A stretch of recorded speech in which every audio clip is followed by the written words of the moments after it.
So here I am in the polytunnel today, hiding away from the summer rain outside, and I thought we'd take this opportunity to really have a look more into peat and peat-free compost and what we can be doing to be more sustainable gardeners.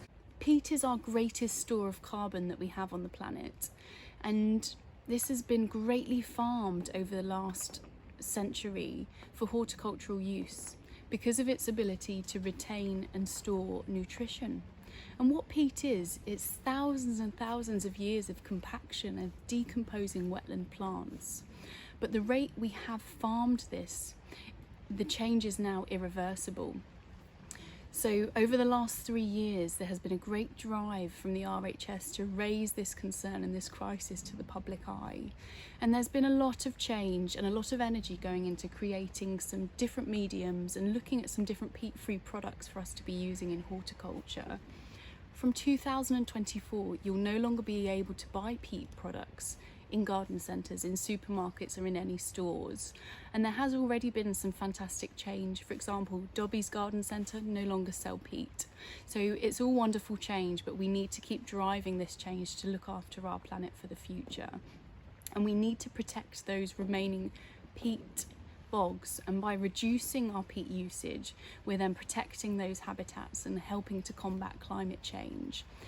But do make sure you also check in with your local authorities, and here in Cambridgeshire we do have an ability to collect compost that's been made from green waste from our waste collection service. So that's definitely a great option as well to be considering, rather than paying out for products that have been shipped from overseas, etc., and contributing to climate change in that respect. So over the years I've used lots of different mediums to try and start off seedlings and to be using to maintain my plants.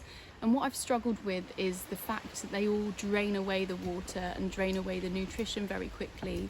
And I found that I was having to feed my plants a lot more frequent, which was becoming a bit of a nuisance, more for costs of feed, but also for the hassle of having to put more energy into the garden, more time when we want to be putting that resource elsewhere, being able to develop different borders and different areas of the garden.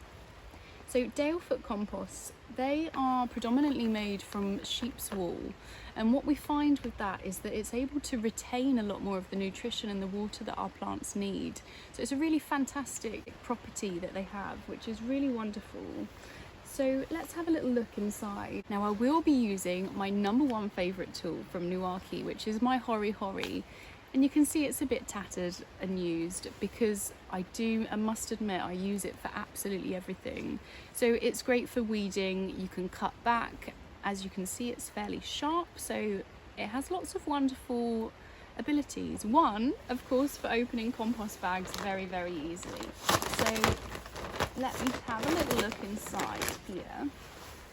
So you can see how rich and how nutrient filled this compost is. Now from it being wool, you would expect it to be quite heavy, but actually it's really light, which is great for starting out seedlings, for them to be able to develop their root structure. So have a little look at what options you have available for peat-free products, because there is a lot on the market and it can be a bit of trial and error. It depends if you're starting your seedlings out, if you are potting something on, if it's indoor house plants, but there is such a variety out there. But the most important thing here is that we are stepping away from peat usage. So make sure now, before the ban comes in 2024, that you do explore those options and work out what's best for you. But thanks for joining me today, and I hope that gives you a bit more of an informed decision for when it does come to having a look at some peat-free options when you are out shopping.